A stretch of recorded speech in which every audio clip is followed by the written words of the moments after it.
Hello and welcome to The Federal.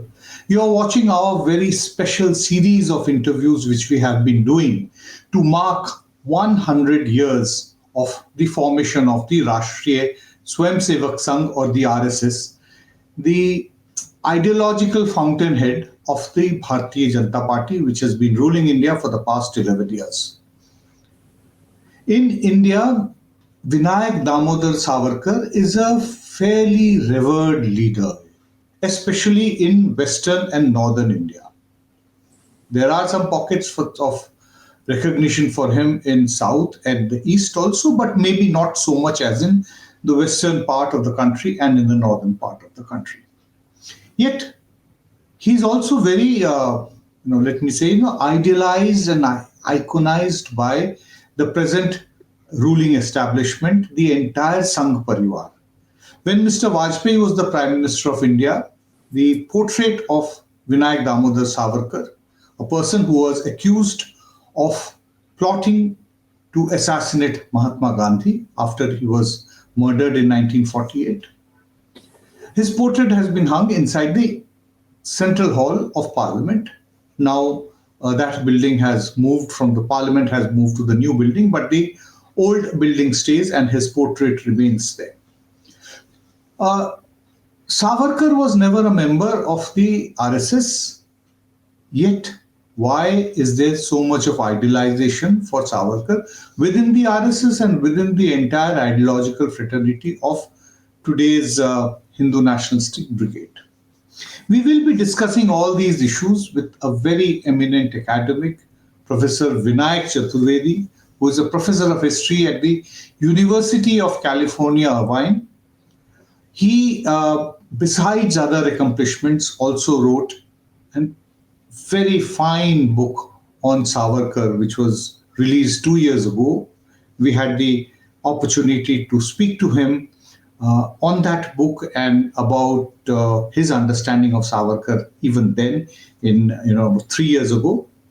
We will be talking about Savarkar and the connection with the RSS today. Welcome to this program, Professor Vinayak Chaturvedi, and thank you very much for sparing your time from your busy schedule. Thank you for having me today. Thank you. Savarkar wrote a booklet kind of very slim volume, which has become the basic guiding spirit of the entire Hindu majoritarian politics over the last century. Essentials of Hinduism, as it was called. Thereafter, it was renamed. I do not want to get into all the details. This remains the basic text of Hindutva, nationalist Hinduness, whatever we want to call it. Would it be right to say that Keshav Baliram Hedgewar, the person who is recognized as the official founder of the RSS, in the 1920s, at that time, he found in Savarkar's book many answers which he couldn't really find, up to the questions that were swimming in his head. About the riots which took place in Nagpur, where Hedgewar was based, and also the Mopla violence, the violence in the Malabar region in the early 1920s, which greatly incensed a large number of Hindu groups in Nagpur, even Hedgewar personally, and of course his close mentor, Professor B.S. Munje. So, would it be right to say that, in a way, Savarkar inspired the formation of RSS? I think certainly the intellectual and the conceptualization of how we understand Hindutva and in its modern form is directly linked to the ways in which Savarkar articulated key arguments, and that the RSS, and not just the RSS, but I think the larger Sangh Parivar. I mean, if this, there's a whole discussion about the differences within the Sangh Parivar and within the Hindutva movement, but I think there's a whole set of things that they do share in common, and one of them is the interpretation of what Savarkar says is history. And Savarkar's definition of Hindutva itself is, he says that Hindutva is not a word, but a history. And it's that history that I think links up all the ideas that are so powerful for the Hindutva movement itself. So I think there is evidence that Hegdewar certainly was inspired by Savarkar's text. There are these intimate connections between Savarkar's relative V.V. Kelkar and Hegdewar. So that is certainly the case. I mean, Kelkar was important as also one of the founders of the RSS. Yes. He was also the publisher of Savarkar's two books, The Echo from the Andamans and also Essentials of Hindutva. So the first these two texts were published by Kelkar in Nagpur. And so in his own personal kind of links with Hegdewar and the other founders of the RSS, certainly provides a bridge to how Savarkar's writings, A, end up in Nagpur in the first instance, and B, how they're circulating among a group of like-minded individuals who are then inspired by Savarkar's idea, and especially his understanding of Hindu history, but also his definitions of Rashtra and the definition of Hindu itself. So I would say that that's a correct assessment, that there is this kind of motivation, inspiration, intellectual connection, and continuity with some of Savarkar's ideas in the foundation and formation of the RSS. But most crucially, I think it is this understanding of what is history overall and what is Hindu history. Yes, Professor Chaturvedi, you were talking about V.V. Kelkar being among the 5 or 6 people who were there with Hegdewar when the RSS was formed, on the 27th of September 1925, when they assembled and announced the idea of forming an organization, although it got its name several months later.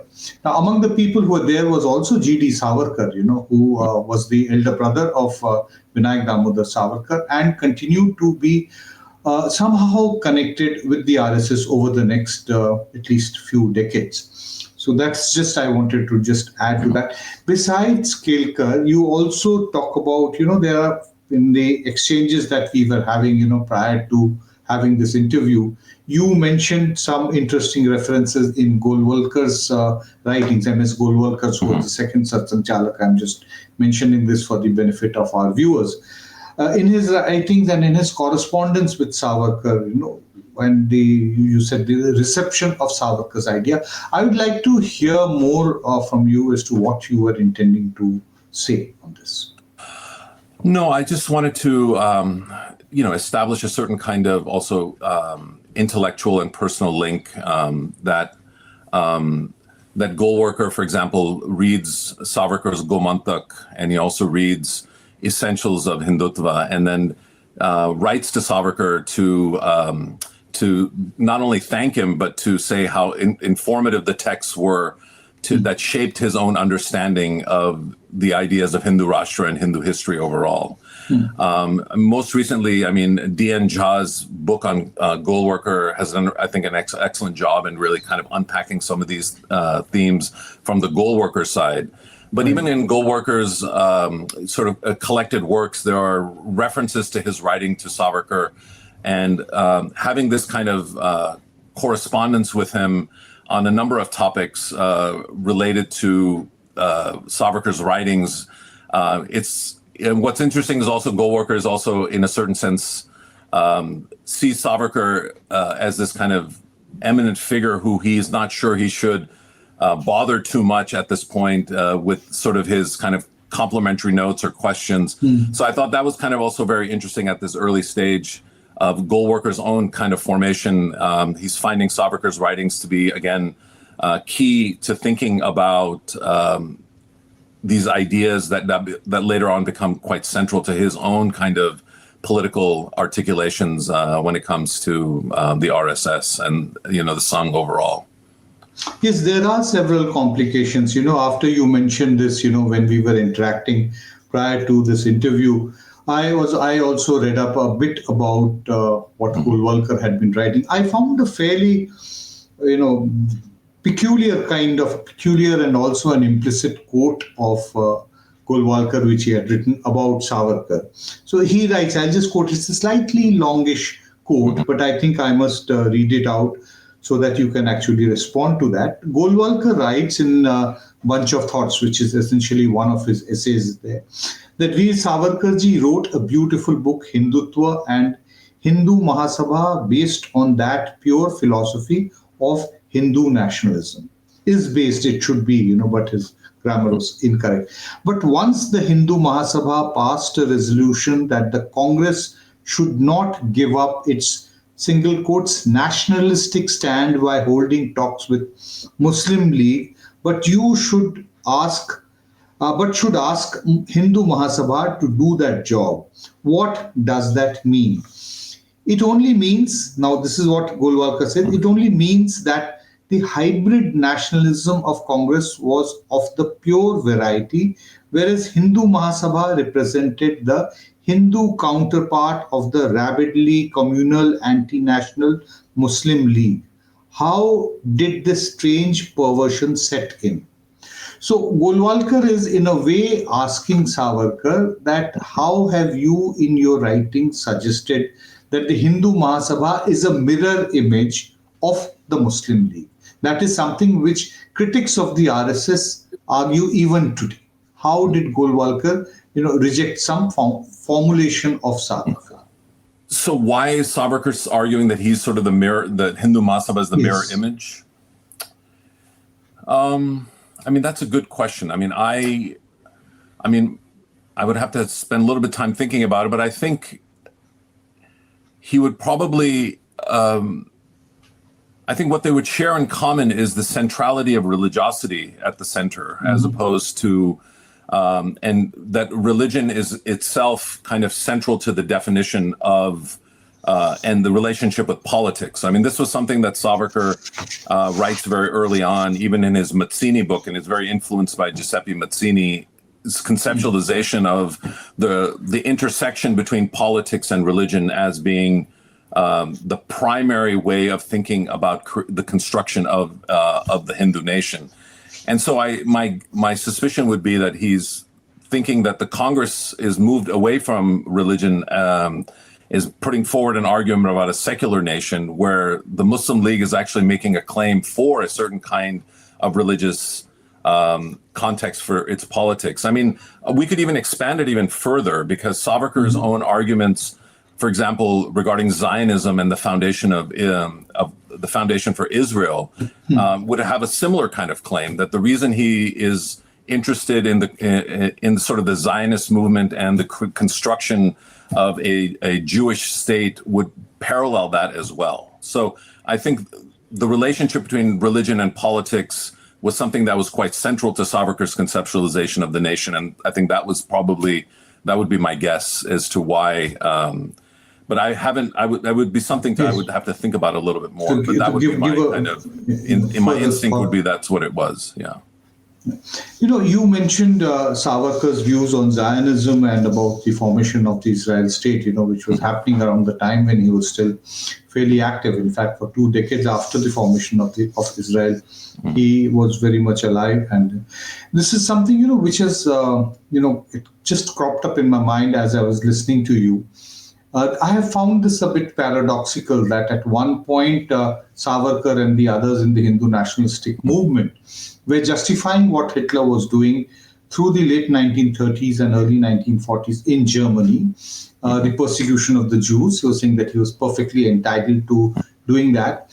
Yet, as you say, that Savarkar ended up justifying Zionism and also the formation of a state of Israel. We've also seen the very conscious and an open support for Israel from India's government in the last decade or slightly more, especially after Mr. Modi became the Prime Minister, and most visible through the entire period of the war over Gaza, which happened in the last 2 years. Yeah. So, how does one explain this? Justifying Hitler also, and justifying a Zionist state, Israel, and then also today's, legatees of Savarkar, doing what they have been doing in the last 2 years as far as foreign policy is concerned. Yeah, Savarkar is, celebrates the German takeover of the Sudetenland. And he writes about this very clearly, saying that he, strongly endorses and supports the Nazi takeover of this territory as a part of building the fatherland, of the German fatherland, right? So again, this is something that he's already argued in Essentials of Hindutva, that the nation that he is thinking about in the context of the Hindu nation is both the fatherland, the motherland, and the Holy Land. And so in the German context, he's celebrating the fact that this is the completion of the fatherland based on the kind of German conceptualization of territoriality. When it came to Israel, I think, again, it's sort of reclaiming the Holy Land in this context. And the Jewish reclamation of the Holy Land, of creating a Jewish state, was again part of what he's thinking through, right? He's thinking about India or Hindustan or Bharat as that fits into three separate categories, right? That it's the fatherland, it's the motherland, and it's the Holy Land. So he's looking at examples in other places in the world where the fatherland is reclaimed, the Holy Land is reclaimed, and this sets up the stage for him to execute his ideas of how to make this territory into a Hindu nation, which fulfills the categories of Holy Land, Motherland, and Fatherland. So I think that is the rationale. In his mind, there's a consistency to thinking about these, both thinking about Nazi Germany and the Zionist desire for the creation of Israel. We have talked about, the ideological inspiration which Savarkar and his Essentials of Hindutva gave to Hedgewar and the others to establish the RSS. Also that they continue to revere him through the late 1920s and the 1930s also. But in the late 1930s and early 1940s, we see some kind of a divergence between the two. This has actually got, kind of written back into the history of these organizations and these people with a quotation which has been attributed to Savarkar, in the late 1930s, early 40s, that, which actually, is kind of indicative of his exasperation at the RSS for not getting involved in direct politics the way he would want them to be. So there's this quotation which is attributed to him, that the epitaph of the RSS volunteer will be that he was born, he joined the RSS, and he died without accomplishing anything. You have also, of course, come across it. In the last few years, there has been a growing argument that this quotation is actually a later interpolation, and Savarkar has actually never said this because the sourcing of this is very suspect. This has essentially been put that the RSS and the Hindu Mahasabha are different to kind of establish a separation between these two organizations in the aftermath of the Gandhi assassination. Yeah. What do you think was the actual, from your reading of Savarkar, what do you think that he actually thought of the RSS? I mean, we have statements of what he thought about the RSS, and we also have statements of sort of frustration with different individuals and political decisions that are made.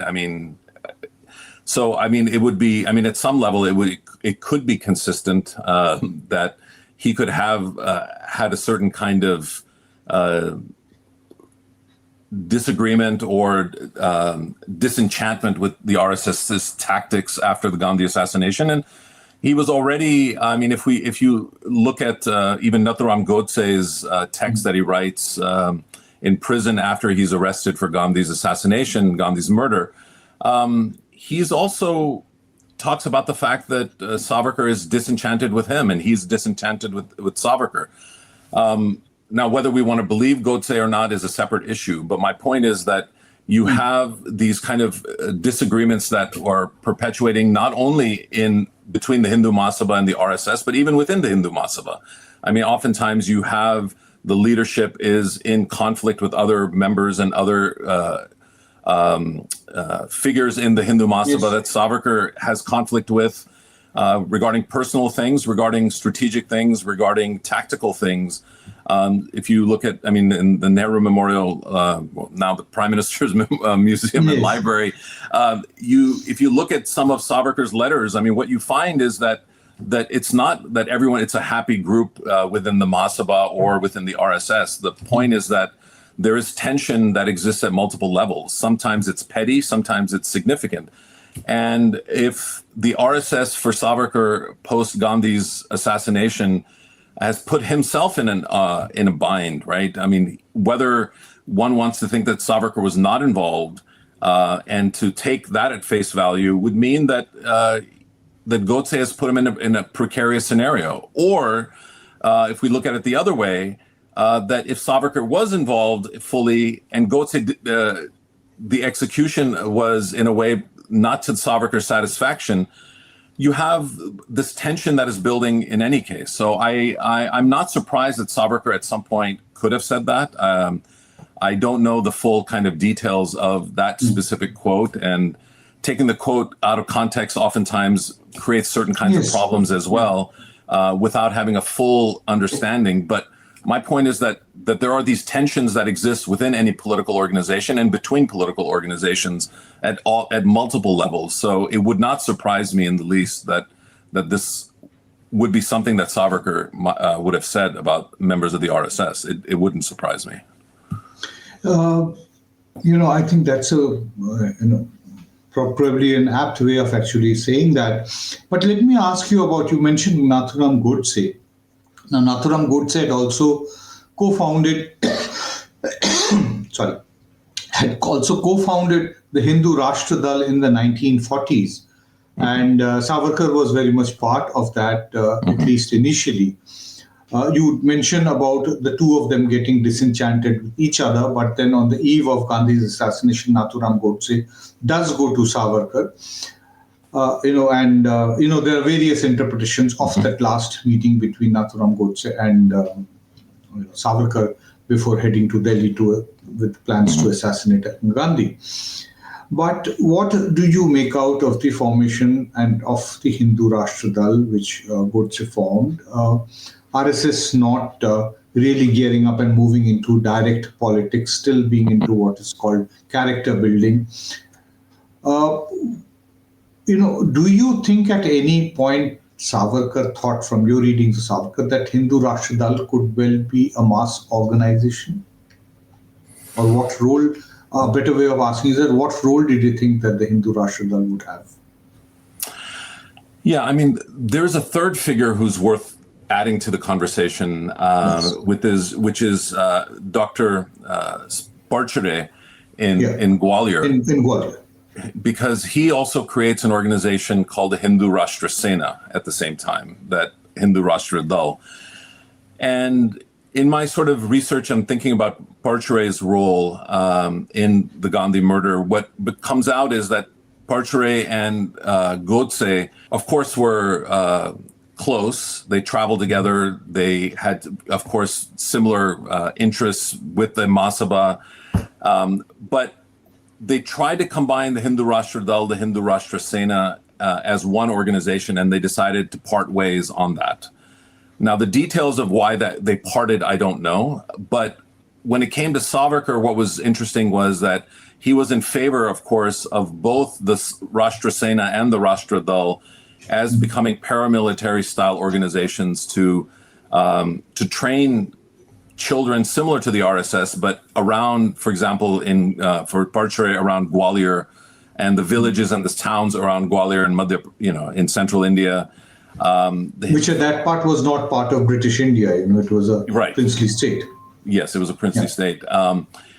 And so I think you have these kind of efforts to try to militarize and try to inspire younger people in terms of sort of physical exercise and weapons training and arms that became central to not only the Hindu Rashtra Sena, but the Hindu Rashtra Dal.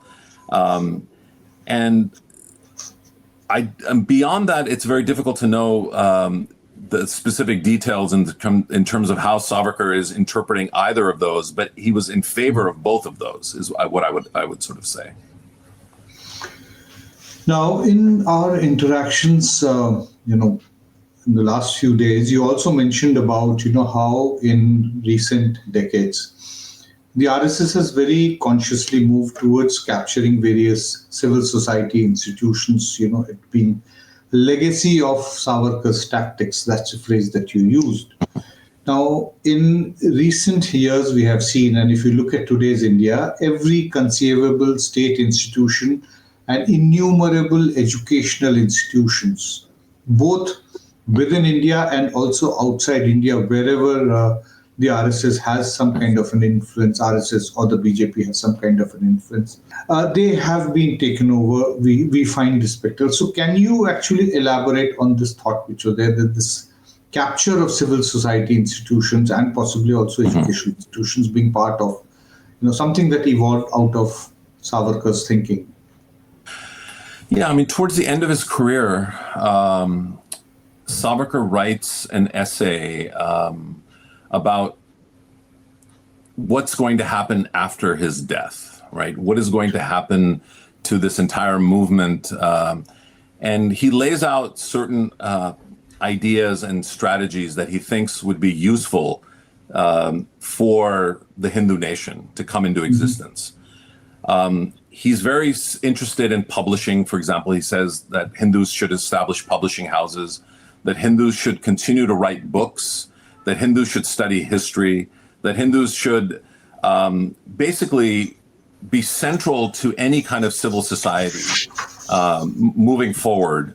And also to read histories outside of India as a way of really thinking about world history as being central to understanding Hindu history, right? So he lays out these arguments of what people should read and what people, these organizations should do as central to transforming themselves. So interestingly enough, it's not what the RSS is doing in the Shakas that interests Savarkar at that point. What's interesting to Savarkar is sort of the intellectual and the development of the mind and influencing individuals through reading and text and writing that becomes quite important as a way of participating in civil society. So there is that aspect of it. But I think if we think about what's happening in India today, I mean, we don't have to look very far, but even the head of the National Security Agency around 2019 gave a speech specifically saying that the single greatest security threat to India today is its own civil society. So it's not a surprise that you have not only attacks on, but a dismantling of civil society. Now, members of the RSS would say, no, we're not dismantling civil society. We are rebuilding civil society in the image of the Hindu Rashtra, right?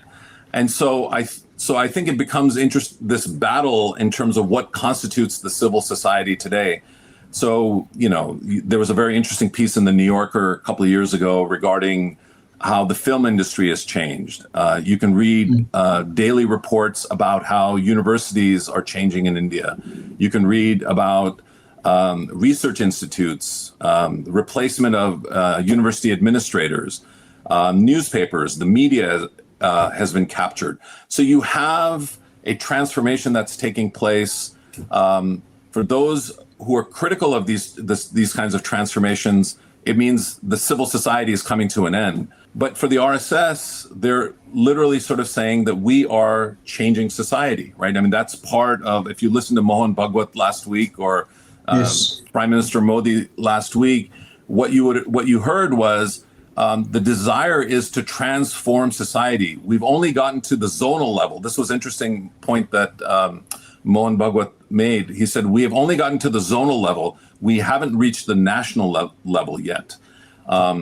And once we can reach the national level in a certain way, our purpose kind of goes away, it withers away, because the entire society has been completely transformed. And I thought that was a really interesting kind of articulation of both of civil society, but really changing the entire society to think in a particular sort of way. And that can only happen once you not only have captured the state, but you've also transformed civil society. So I thought it's important, I think, if you just listen to what they're saying, they're actually telling you what they're going to do. They told in 2019, we're going to dismantle civil society as we know it. We're going to dismantle universities. We're going to dismantle cinema. We're going to dismantle comedy. We're going to dismantle every aspect of civil society and replace it with our vision of what society should be, right? And so I think, so for me, the key thing is to actually listen to what figures like Mohan Bhagwat and Narendra Modi are saying, because they're actually telling you what they're going to do. You know, what you are saying, reminds me of a conversation which some of us journalists had with a very senior RSS functionary some years ago. So we just asked a very direct question that what is the ultimate objective of the Rashtriya Swayamsevak Sangh? Mm-hmm. So he said that our ultimate objective is that Samaj becomes the Sangh, mm-hmm. or vice versa.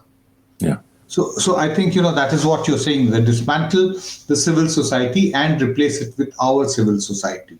Yes. You referred to Modi's speech, very recently, and in that speech where he mentioned about the entire controversy over Vande Mataram, which had been completely settled in 1950 when it was decided by Rajendra Prasad and, the other members of the Constituent Assembly that, Vande Mataram would be the national song, whereas you have a separate national anthem, Jana Gana Mana remains the national anthem. So, I want to draw your attention, or rather ask, that do you see any parallels between what is happening in India today at the moment and what is happening in several parts of the world? The reason which I'm asking is that my attention was drawn to this development in Italy, where the musicians, in a Venetian opera house, they were protesting against the appointment of one musician who has links with the Prime Minister of Italy, Meloni, and, saying that there is a far-right takeover of all the opera houses which is underway. Similar kind of things are happening elsewhere in the world also?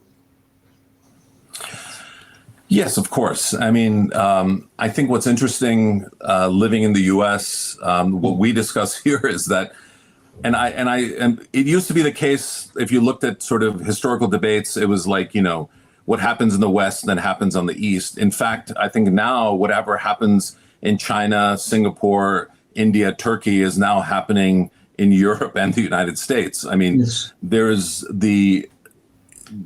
are over the last couple of years attacks on U.S. higher education by the Trump administration in Europe, Australia. I mean, so there are many transformations that are happening. Universities are under attack.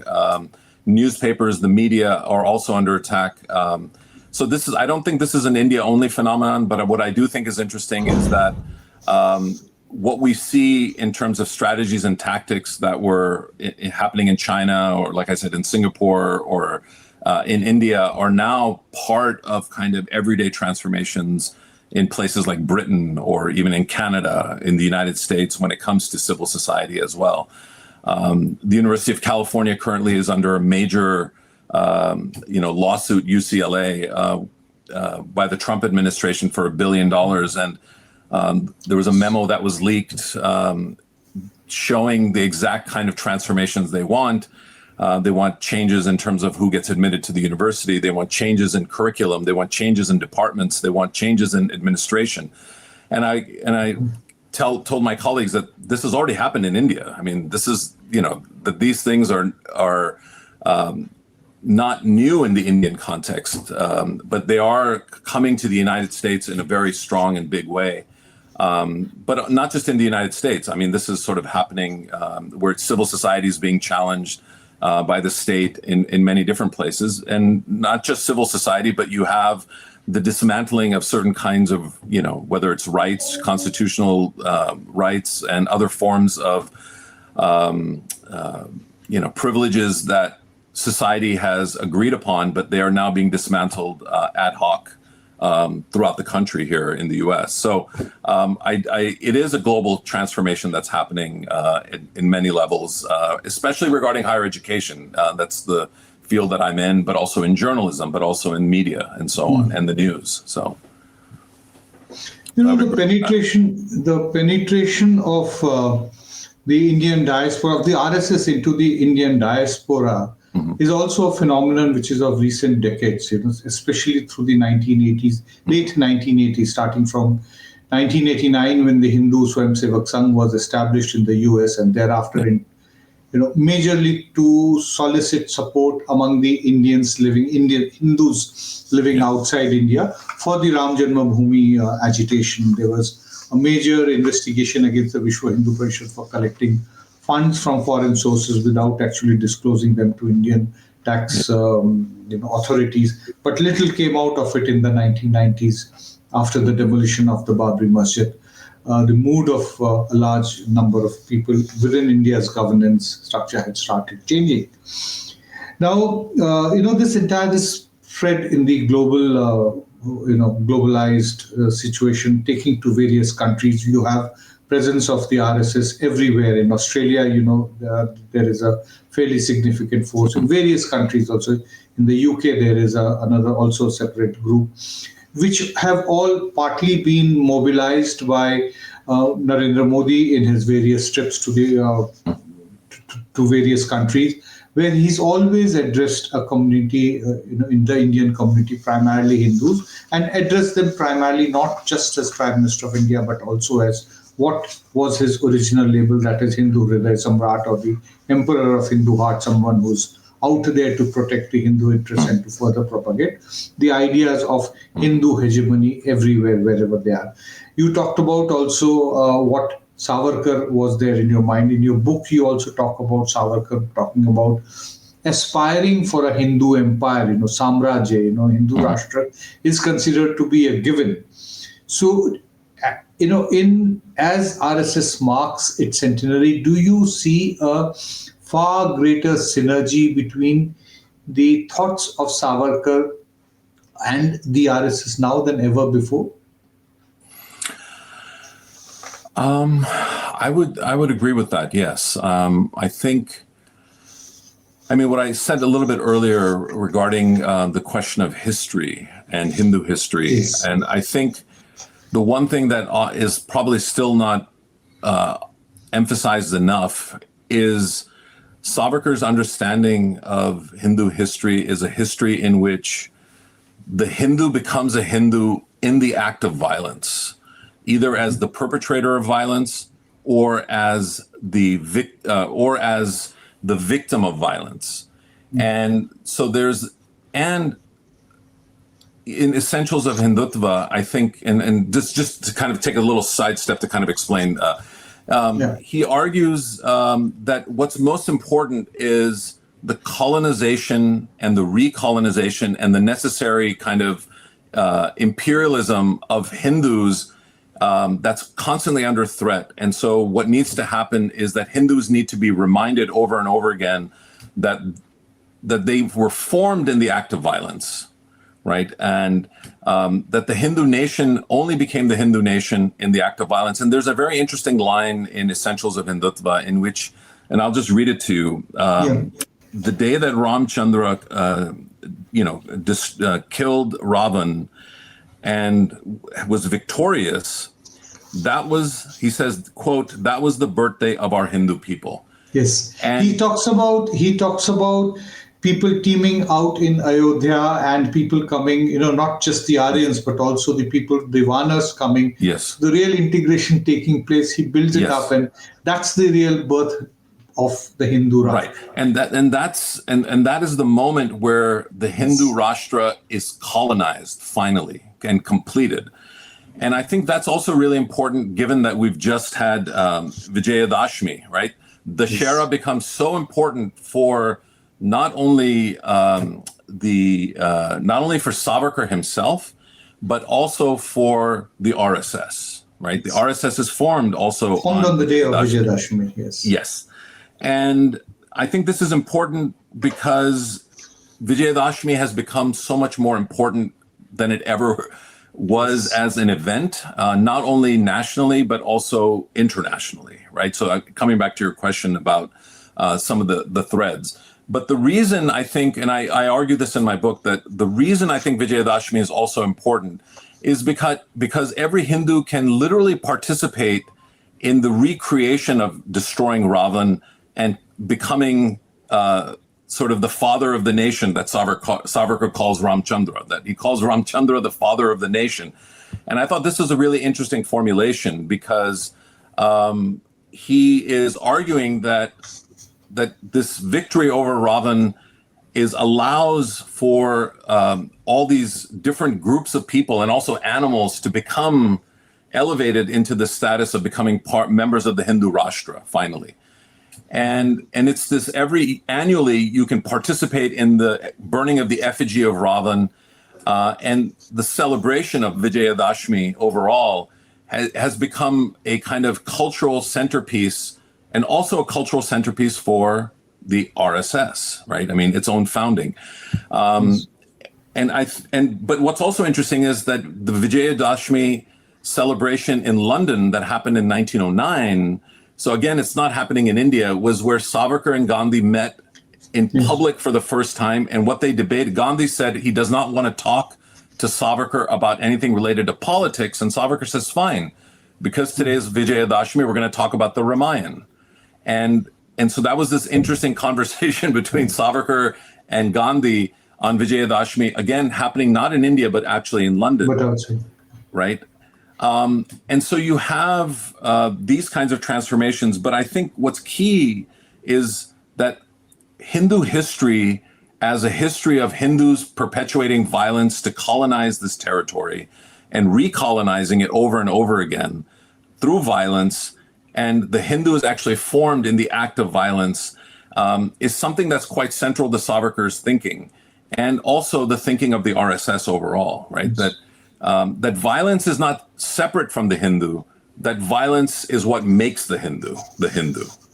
Yeah. And I think if there's anything that ties the Mahasabha, the RSS, the Sangh Parivar overall, is that, right? That this understanding that Hindu history is something very particular, that Hindu history is also something that is going to continue into the future, that Hindu history, even if you listen to, again, Narendra Modi's speeches, that it's going to be another 1,000 years for the completion to happen. And what that means is, if we take Mohan Bhagwat's arguments about that we're zonal, haven't reached national, and we take Narendra Modi's, so Mohan Bhagwat adds a layer of understanding about space and territory, zonal to national.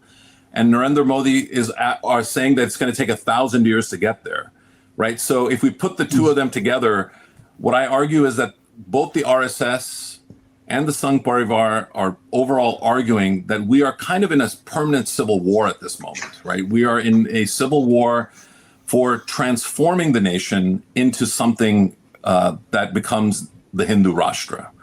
That it was the Hindu Rashtra when Ramchandra conquered Lanka, and Hindu Rashtra can persist if we continue in this with this trajectory, right? But Savarkar's goals also were larger. He says that why should we stop with just creating the Hindu Rashtra, right? And I think here the argument which I make is that I don't think Savarkar is an anti-imperialist. I'm convinced that Savarkar is anti-British and he's anti-Muslim, but he's not an anti-imperialist. He wants to resurrect the Hindu empire. And the Hindu Rashtra is just one of the ways to start recolonizing the land and creating a future in which Hindus will now colonize other parts of the world. And as he says, from pole to pole, to create a world in which Hindutva dominates, right? So again, if you listen to Mohan Bhagwat, he's also making a similar argument that what we want Hindu Dharma to spread everywhere, and Hindu Dharma for these folks is Hindutva. And that's sort of also laid out that this is kind of what we want to have happen. And so you have these organizations in the United States, in Europe, and other places, especially the HSS, the Vishwa Hindu Parishad, and so on, that have played a major role in trying to make these debates happen here. The most intense debates have been over the discipline of history and school textbooks. So they're not just happening in UP and states in India. They're happening in California with the, sort of their intellectual descendants here in California or other parts of the United States who are also arguing about textbooks and arguing against professors and making statements that, that their feelings are being hurt, that there's, and so you see these kind of parallels that are taking place that are happening in India, but also happening here. I mean, I think the one thing that I always think is really interesting is looking at the Vishwa Hindu Parishad's, their symbol. Their symbol is the banyan tree. And I think the banyan tree is really interesting because Savarkar says that, that Hindutva is like the banyan tree. It has roots underground and roots above, and even if you cut a limb, it will keep reproducing itself.